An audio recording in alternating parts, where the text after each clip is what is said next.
नमस्कार. विषय समाजशास्त्र, Khodke KM, AGM college Karad. पाठीमागच्या तासाला आपण भारतातील सामाजिक समस्या प्रकरण 6 बघत आहोत. त्यामधली वृद्धावस्था ही समस्या आपण बघितलेली आहे. आजच्या तासाला मात्र आपण या ठिकाणी बेरोजगारी ही समस्या पाहणार आहोत.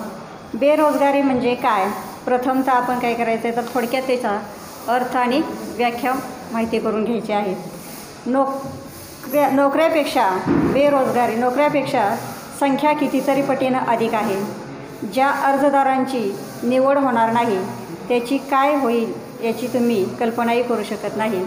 एक उदाहरण आहे की आपण जर बघितलं तर बेरोजगारी म्हणजेच काय तर नोकऱ्यापेक्षा अर्जदारांची संख्या अधिक असते.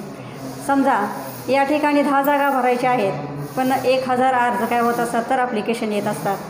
आणि त्यामुळं यामध्ये निवड कशी करायची हा प्रश्नचिन्ह काय होत असतं तर या ठिकाणी कंपनी किंवा या ठिकाणी मोठ्या ठिकाणी काय होत असतं तर असं एक प्रश्न निर्माण होत असतं.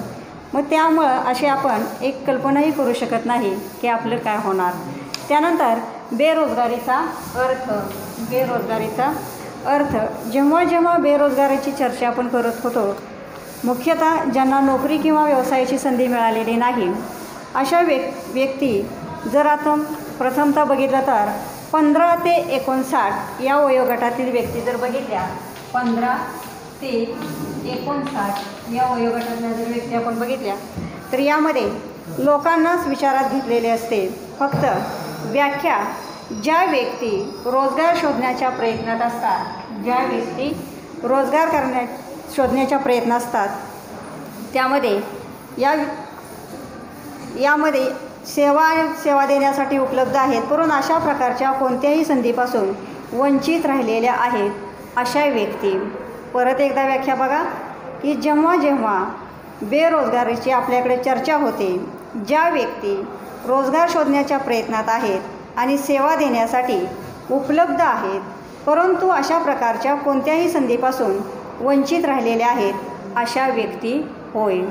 त्यामध्ये या ठिकाणी नॅशनल सॅम्पल सर्वे ऑफिस NSSO या संस्थेने केलेल्या the periodic labour force survey PLEC या पाहणीच्या अहवालानुसार ग्रामीण भारतातील बेरोजगारीचे परिणाम 5.3% इतके, तर शहरी भागात आर्थिक वर्ष 2018 जर आपण बघितलं तर संपूर्ण भारतातील रोजगारीचे प्रमाण या ठिकाणी 6.1 इतके. NSSO च्या अहवालानुसार ज्या व्यक्तीला एका आठवड्यात 14 तासाहून अधिक वेतन मिळवून देणारे काम मिळत नाही, त्यामध्ये आपण कारणे पाहणार आहोत, बेरोजगारीची कारणे.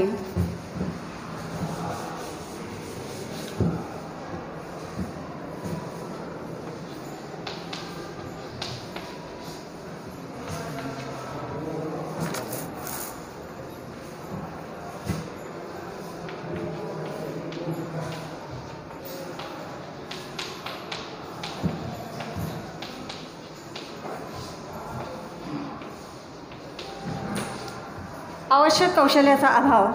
यामध्ये बऱ्याच वेळेला अशी परिस्थिती असू शकते की औद्योगिक किंवा संयुक्त व्यापार क्षेत्रामध्ये उपलब्ध असणाऱ्या नोकरीसाठी आवश्यक असलेले कौशल्य आणि अर्जदाराने प्राप्त केलेले कौशल्य याचा मेळ बसत नाही.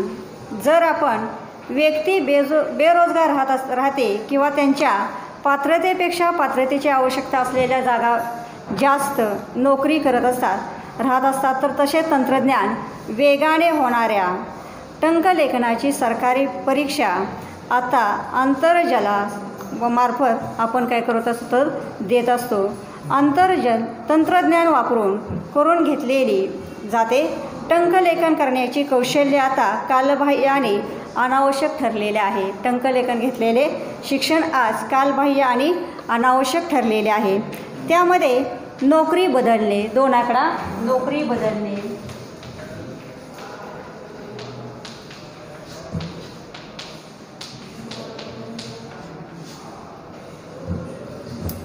जेव्हा एखादी व्यक्ती नोकरी काही कारणाने त्याची नोकरी सुटत असते तेव्हा व्यक्ती नोकरी सोडून दुसऱ्या नोकरीच्या शोधात असते, तेव्हा यातून मधल्या काळात तर ती बेरोजगार असते. उदाहरणार्थ, पावसाळ्यात शेतीच्या कामात गुंतलेले शेतकरी कापणीनंतर रिकामीच असतात, तर मजूर तात्पुरत्या मजुरीच्या शोधावर शहराकडे जात असतात. तर त्याच काळात खेड्यामधून शहराकडे येणारे अधिक व्यक्तींचा काय असतो तर ओघ वाढत असतो. उदाहरणार्थ आपण बघितलं साखर कारखान्याचं वगैरे, तर जोपर्यंत कारखाना सुरू आहे तोपर्यंतच त्या ठिकाणी रोजगार उपलब्ध होत असतो. त्यानंतर या ठिकाणी पावसाळ्यामध्ये हा रोजगार उपलब्ध होत नाही. अशा पद्धतीनं काही लोक नोकरी सोडतात आणि दुसरी नोकरी शोधण्याच्या या ठिकाणी ह्याच्यामध्ये असतात. त्यामध्ये काही मजूर तात्पुरत्या मजूरच्या शोधावर शहराकडे जावे लागते. त्यामुळे खेड्यामधून शहराकडे येणाऱ्याचा ओघ काय होत असतो तर अधिकच वाढत असतो, कारण हे लोक शहरामध्ये नोकरीच्या शोधासाठी काय होत असतात तर येत असतात. त्यानंतर अर्थव्यवस्थेतील चढउतार. 3.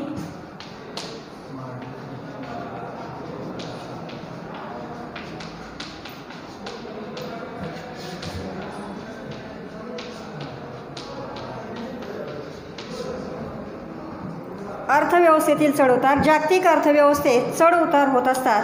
उदाहरणार्थ, बांधकाम आणि गृहनिर्माण क्षेत्रात प्रचंड मोठ्या प्रमाणावर होणाऱ्या उलाढालीचा काळ आणि त्यानंतर मंदीचा काळ असे चक्र अपरिचित नाही. मंदीच्या काळात कामगारांच्या हातात काम अपरिचित नाही, कारण त्यामध्ये काय तर या वेळेमध्ये अर्थव्यवस्था चढ उतार हा नेहमीच अर्थव्यवस्थेमध्ये होत असतो. त्यामुळे नोकरीची उपलब्धता आपल्याला काय होत नाही तर वाटतच नाही. त्यानंतर हंगामानुसार बदलणारी असते.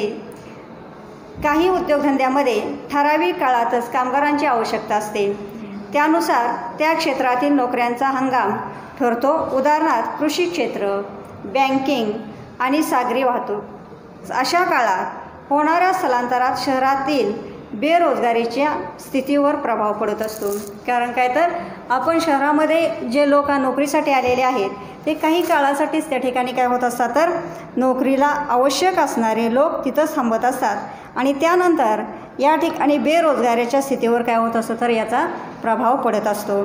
त्याचबरोबर मागणी पुरवठा यातील तफावत. मागणी पुरवठा यातील तफावत.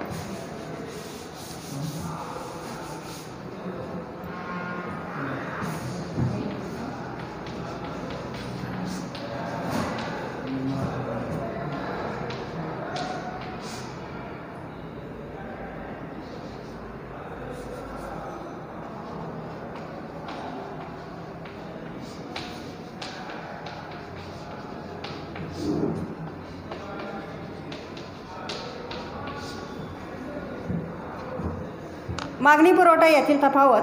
अनेक उद्योगधंदे नोकरी मिळवण्यासाठी इच्छुक असणारे पात्र उमेदवारांची संख्या आणि नोकरीच्या उपलब्ध असणाऱ्या संधीमध्ये मोठी तफावत असते.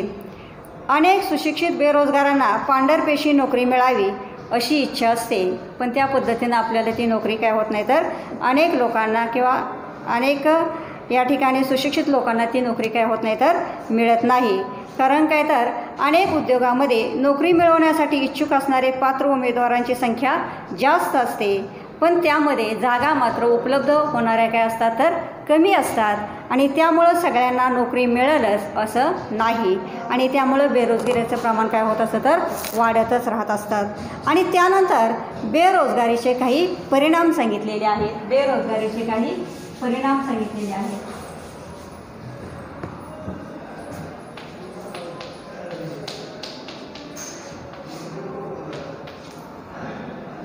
त्यामध्ये एक सुरुवातीला प्रस्तावना बघा.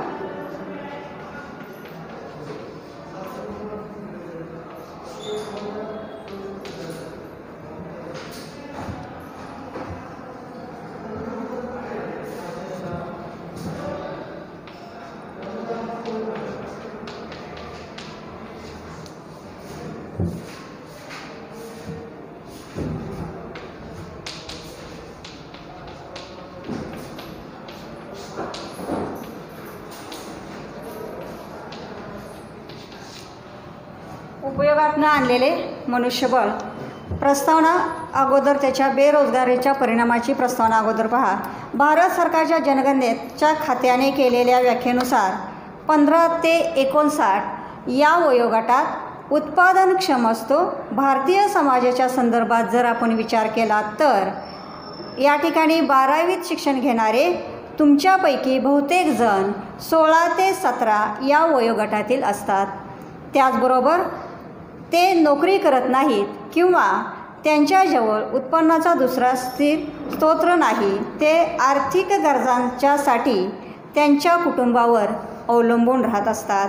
त्याचबरोबर आर्थिक परावलंबित तसेच राहणारे लोक मुलींच्या बाबतीत असे दिसते की बहुसंख्य कुटुंबामध्ये त्यांना शिक्षणच दिले जात नाही. त्याचबरोबर त्यामुळे या ठिकाणी घराबाहेर पडून अर्थार्जन करावे याही मुली करू शकत नाहीत. त्यानंतर अशा तऱ्हेने 15 ते 59 वयोगटातील उत्पादन क्षमता व्यक्ती मोठ्या संस्थेने बेरोजगार असण्याचे परिणाम कायम असू शकतात. कारण या वयोगटातल्या जर आपण पाहिलं तर यातले बहुसंख्य लोक हे बेरोजगारच असतात. कारण 12वी नंतरची मुलं बिना नोकरीचीच काय असतात तर राहिलेले असतात किंवा त्यांना नोकरीही मिळत नाही. अशा पद्धतीनं या वयोगटातली नोकरी करणाऱ्या लोकांची संख्या फारच कमी असते. त्यानंतर बेरोजगारीचा परिणाम, त्यामधला पहिला परिणाम उपयोगात न आणलेले मनुष्यबळ. आता प्रत्येक कुशल आणि अकुशल उत्पादनक्षम व्यक्ती समाजामध्ये उपलब्ध असलेल्या मौल्यवान मनुष्यबळाचा हिस्सा असतो. कारण बेरोजगार प्रौढ व्यक्ती समाजात बहुसंख्येने असणे हे समाजाच्या हिताच्या दृष्टीने योग्य नव्हे. जर आपण बघितलं कारण काय तर उपयोगात न आणलेलं मनुष्यबळ म्हणजे नेमकं कोणतं मनुष्यबळ? जर आपण बघितलं तर वृद्ध लोकांची संख्या या ठिकाणी समाजामध्ये जास्त असल्यामुळं या ठिकाणी कुशल अकुशल कामगारांची संख्या कमी असल्यामुळं आपल्याला या ठिकाणी उपयोगात न आणलेलं मनुष्यबळ जास्तीत जास्त प्रमाणात काय होत असतं तर दिसून येत असतं. त्यामध्येच समाजात बहुसंख्य असणं कारण काय तर समाजाच्या हिताच्या दृष्टीने ते काय तर योग्य नव्हे. कारण त्या समाजाची अर्थव्यवस्थेत काहीतरी भर घालू शकत नाहीत. कारण हे लोक जे वृद्ध लोक असतात ते लोक मात्र काय करत नाही तर कोणत्याही प्रकारे समाजाच्या अर्थव्यवस्थेमध्ये भर घालू शकत नाहीत. त्याचबरोबर उलट आर्थिकदृष्ट्या ते इतरावरच अवलंबून असतात. घरातले या ठिकाणी काय तर वृद्ध लोक, त्यानंतर घरातील लहान मुलं हे काय असतात तर आईवडिलांच्यावर किंवा इतरांच्यावरच काय असतात तर अवलंबून असतात. आणि त्यामुळं काय होत असतं तर या ठिकाणी मिळवता एक आणि बसून खाणारे 10 असे काही वेळेला असू शकतं. आणि त्यामुळं काय होत असते तर हा परिणाम आपल्याला बेरोजगारीचा काय होत असतो तर दिसून येत असतो. त्यानंतर शैक्षणिक संधीचा अवयव, सुशिक्षित लोकांना प्रशिक्षण असूनही बेरोजगार असणाऱ्या व्यक्ती आहेत.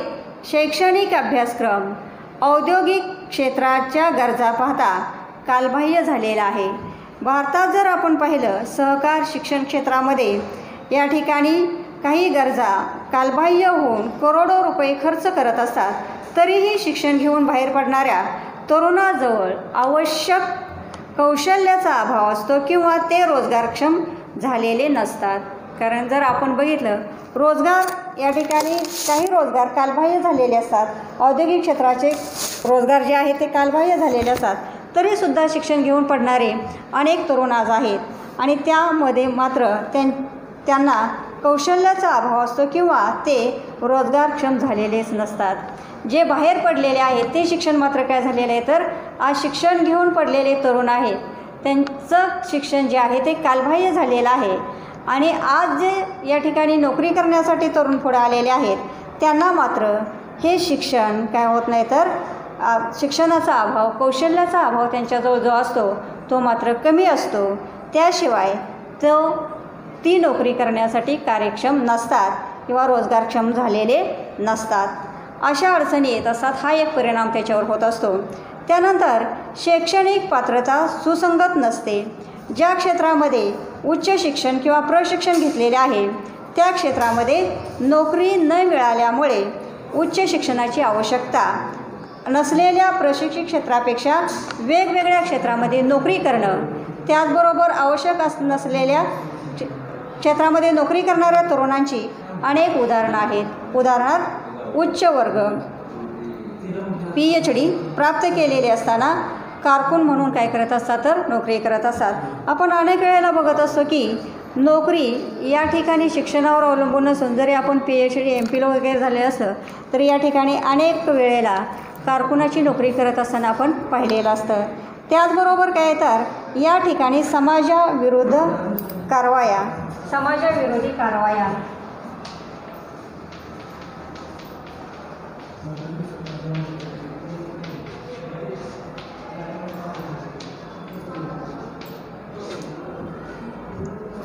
यामध्ये मनुष्यबळाच्या सहनशीलतेची काही मर्यादा असतात। संधीच्या अभावामुळे कधीकधी माणसाची सहनशक्ती संपुष्टात येते।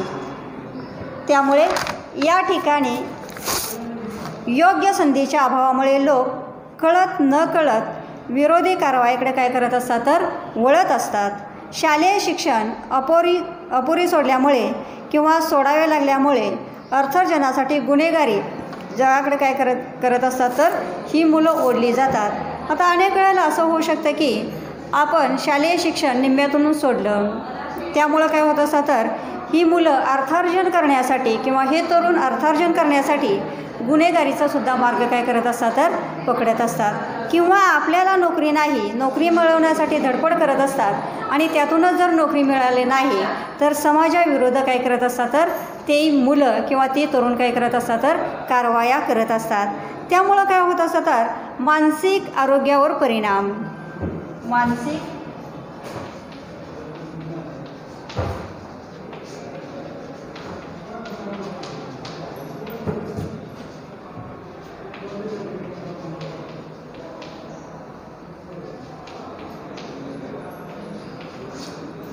मानसिक आरोग्यावर परिणाम होत असतो। तो कोणत्या पद्धतीनं होत असतो तर बेरोजगारीला कंटाळल्यामुळे काही जण पराकोटीच्या वैफल्यातून ग्रासले जातात।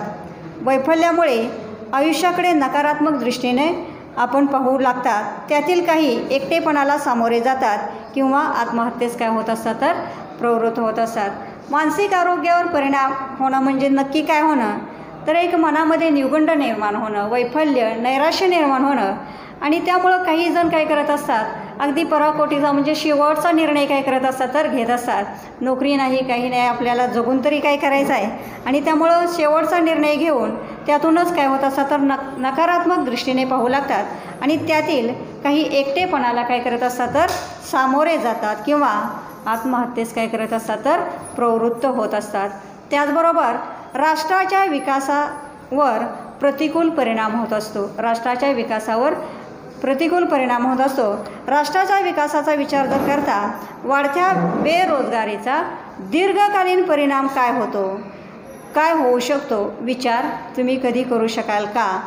एक प्रश्नचिन्ह आहे। कारण काय तर समाजामध्ये या ठिकाणी बेरोजगारीमुळे त्रस्त असणे ही गोष्ट राष्ट्राच्या विकासावर प्रतिकूल परिणाम करणारी आहे। त्याचबरोबर बेरोजगारीचे उपाय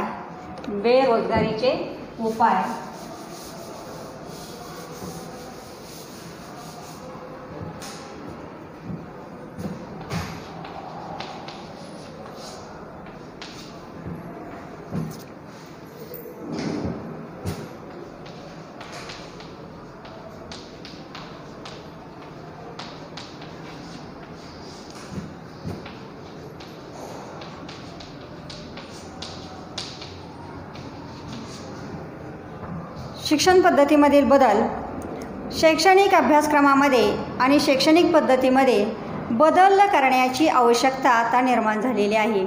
ही जबाबदारी ज्याच्या खांद्यावर आहे अशा तंत्रज्ञांनी अधिक खुल्या दृष्टीने या प्रश्नाकडे पाहण्याची गरज आहे।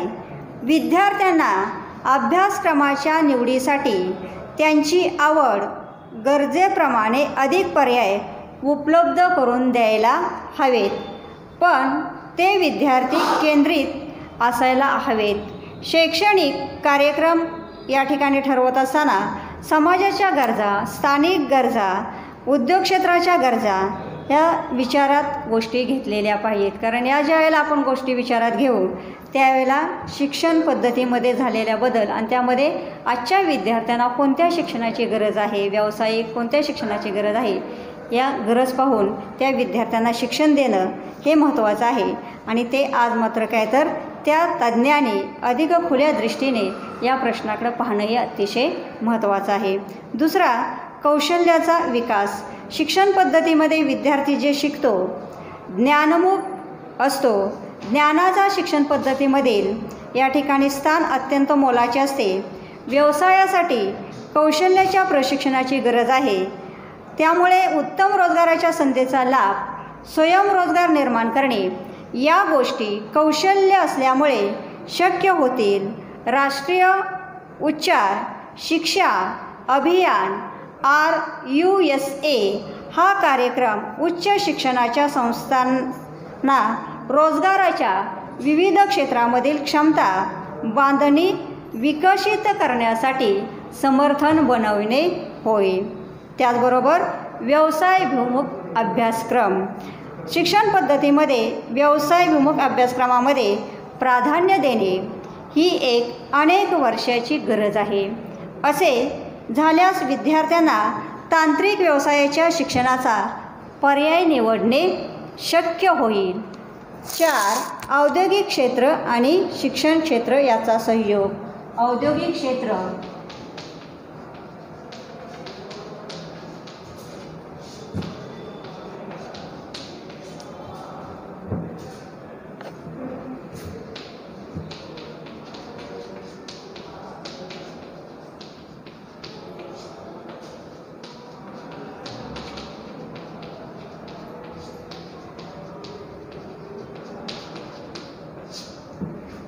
औद्योगिक क्षेत्र आणि शिक्षण क्षेत्र याचा सहयोग. औद्योगिक संस्था आणि शिक्षण संस्था यांच्या सहयोगातून काही शैक्षणिक संस्था यांच्या सहयोगातून काही शैक्षणिक कार्यक्रम हाती घेणे याबद्दल चर्चा होत आहे. त्याचबरोबर काही संस्थांमधून असेही कार्यक्रम हाती घेतले जातात की त्यामध्ये विज्ञान, अभियांत्रिकी, औषधे निर्मिती, वैद्यकीय तंत्रज्ञान, प्रसारमाध्यमे, फॅशन डिझाईन्स आणि व्यवस्थापन यासारख्या क्षेत्रांचा काय केला जातो तर त्यामध्ये समावेश होत असतो. 5. उद्योजक आणि स्वयंरोजगाराची निर्मिती. भारत सरकार तरुणांना वेगवेगळ्या क्षेत्रामध्ये स्वतंत्र उपयोग सुरू करण्यासाठी उत्तेजन देत आहेत की ज्यामध्ये तरुणांचे आव्हानांना तोंड देण्यासाठी आणि त्याचबरोबर धोके पत्करण्याची तयारी असते. त्यासाठी ही सुवर्णसंधी आहे. स्वयंरोजगार हा सुद्धा बेरोजगारीवरील एक उपायच आहे असं म्हणण्यास काही हरकत नाही. त्यानंतर यामधल्या तिसरी जी समस्या आहे ती मात्र शेतकऱ्यांची आत्महत्या.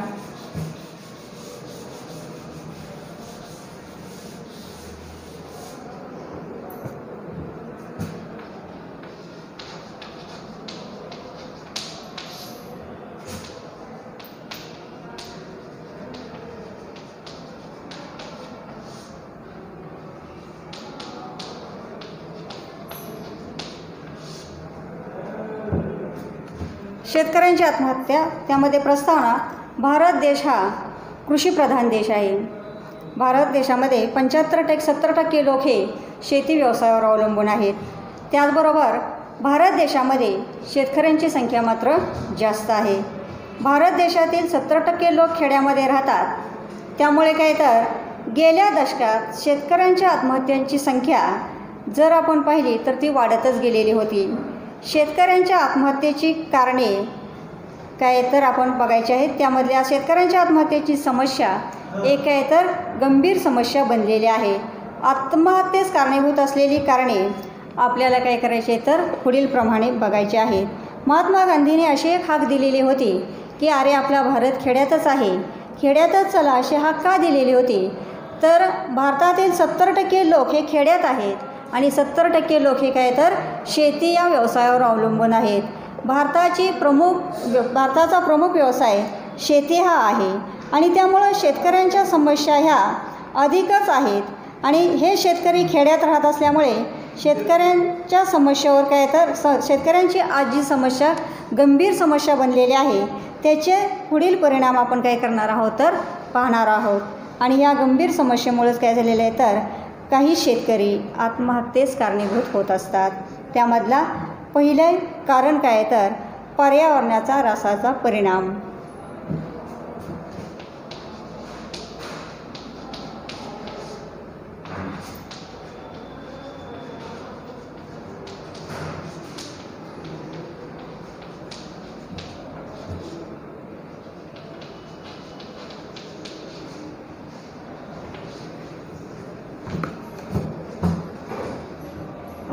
धन्यवाद.